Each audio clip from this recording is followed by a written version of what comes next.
ఇంకా విజయనగరం జిల్లాలో కూడా జగన్ పాదయాత్ర చేసినప్పుడు 50 హామీలు ఇచ్చాడు.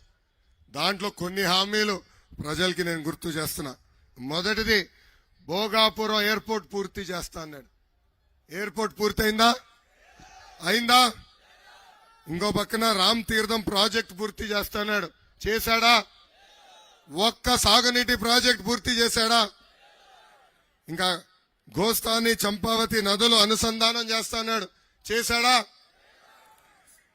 రామ భద్రాపురం పెద్దగడ్డ ప్రాజెక్ట్ పూర్తి చేస్తా అన్నాడు. చేశాడా? సాలూరులో బైపాస్ రోడ్ ఏర్పాటు చేస్తాడు. చేశాడా? ఇంకో పక్కన పాలేరు నదిపై డ్యాం నిర్మాణం చేస్తా అన్నాడు. చేశాడా? స్వర్ణముఖి చింతగడ్డ పై బ్రిడ్జ్ నిర్మిస్తా అన్నాడు. నిర్మించాడా? ఇంకా పరిశ్రమలు తీసుకొచ్చి నిరుద్యోగ యువకులకి ఉద్యోగాలు కల్పిస్తాడని హామీ ఇచ్చాడు. ఆ హామీ నిలబెట్టుకున్నాడా అని మిమ్మల్ని అందరిని అడుగుతున్నాం. నాడు నేడు ఎప్పుడు విజయనగరం జిల్లాని అభివృద్ధి చేసింది తెలుగుదేశం పార్టీ. రోడ్లు గాని, బ్రిడ్జ్లు గాని, ఆసుపత్రులు కానివ్వండి, భోగాపురం ఎయిర్పోర్ట్ కి భూసేకరణ, ఇలా అనేక అభివృద్ధి కార్యక్రమాలు చేసింది తెలుగుదేశం పార్టీ. నిరుపేద కుటుంబాలను ఆదుకునే దానికి ఆనాడు టిట్కో ఇల్లు కూడా కట్టించింది తెలుగుదేశం పార్టీ. అయినా 2019లో మనం ఓటమి చెందాం.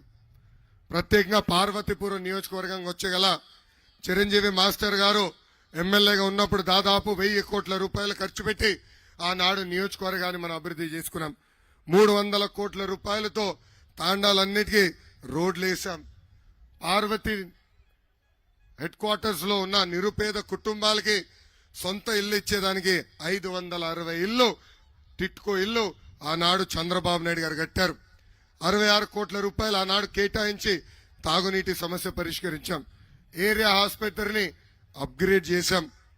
ఇంకా జంజావతి రిజర్వాయర్ కోసం కూడా ఆనాడు 43 కోట్ల రూపాయలు కేటాయిస్తే ఇప్పుడున్న ప్రభుత్వం ఆ పనులు కూడా ఆపేసే పరిస్థితి వచ్చింది. Horticulture college, polytechnic college, residential school కూడా ఆనాడు ఏర్పాటు చేశాం. అంటే తెలుగుదేశం పార్టీ అధికారంలో ఉన్నప్పుడు మన నియోజకవర్గం అభివృద్ధికి కేర్ ఆఫ్ అడ్రస్ గా ఉంటే, ఈ రోజు వైకాపా పార్టీ అధికారంలోకి వచ్చిన తర్వాత మన నియోజకవర్గాన్ని అవినీతికి కేర్ ఆఫ్ అడ్రస్ గా మార్చేశారు. ఇక్కడ ఉన్న ఎమ్మెల్యే గారు జోగారావు గారు,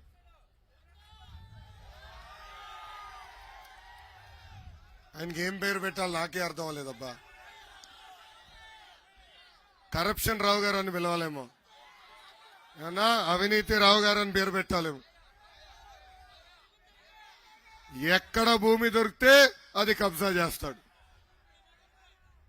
ఎక్కడ చెరువు కంపడితే అది పూడ్చి పట్టాలే సృష్టిస్తాడు. ఏకంగా అవుట్ సోర్సింగ్ పోస్టులు కూడా అమ్ముకునే పరిస్థితికి ఇక్కడున్న ఎమ్మెల్యే వచ్చాడు. అసలు రాష్ట్రంలో ఒక పెద్ద సైకో జగన్ ఉన్నాడంటే, ఇక్కడ నియోజకవర్గంలో ఒక చిన్న సైకో అవినీతి రావు గారు ఉన్నారు. ఏకంగా ఎంఆర్ఓ సంతకాలనే ఫోర్జరీ చేసే వ్యక్తి.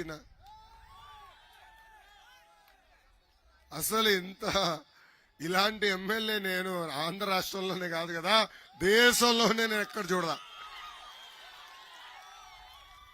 అవినీతి రావు గారికి చెప్తున్నా, 2 నెలలు ఓపిక పెట్టండి, అన్నిటి మీద ఎంక్వైరీ చేస్తాం. ఆ భూములు తిరిగి లాక్కొని పేద ప్రజలకు ఇచ్చే బాధ్యత నేను తీసుకుంటా.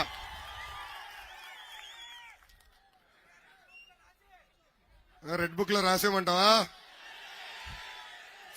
రెడ్ బుక్ గురించి కూడా మారుతాయి. వస్తున్నాయి ఇంకా నీవే చాలా చెప్పాలి. ఈ ఒక్క బుక్ వల్ల వస్తున్నా రెడ్ బుక్ గురించి చెప్తా తమ్ముడు, ఏం కంగారు లేదు. ఇక్కడ ఉన్న ప్రజల్ని, కార్యకర్తల్ని కోరుతున్నాం, 2024లో తెలుగుదేశం జనసేన పార్టీ అభ్యర్థిని గెలిపించండి. పార్వతీపురంకి బైపాస్ రోడ్ వేసే బాధ్యత మేము తీసుకుంటాం. జంజావతి రిజర్వాయర్ పనులు పూర్తి చేస్తాం. ప్రతి ఇంటికి ఉచితంగా నీటి కుళాయి ద్వారా సురక్షితమైన తాగునీరు అందించే బాధ్యత తెలుగుదేశం జనసేన ప్రభుత్వం తీసుకుంటుంది. ఆడారు మినీ రిజర్వాయర్ ద్వారా తాండాలకి తాగునీరు అందిస్తాం. ఇంకో పక్కన సీతానగరం బల్జిపేట మండలానికి తోటపల్లి నుంచి సాగునీరు కూడా అందించే బాధ్యత మేము తీసుకుంటాం. డంపింగ్ యార్డ్ పట్టణం లోపల ఉంది. ఆ డంపింగ్ యార్డ్ బయటికి తీసుకొచ్చే బాధ్యత, పట్టణాన్ని ఒక మోడర్న్ పట్టణంగా తీర్చిదిద్దే బాధ్యత మేము తీసుకుంటాము.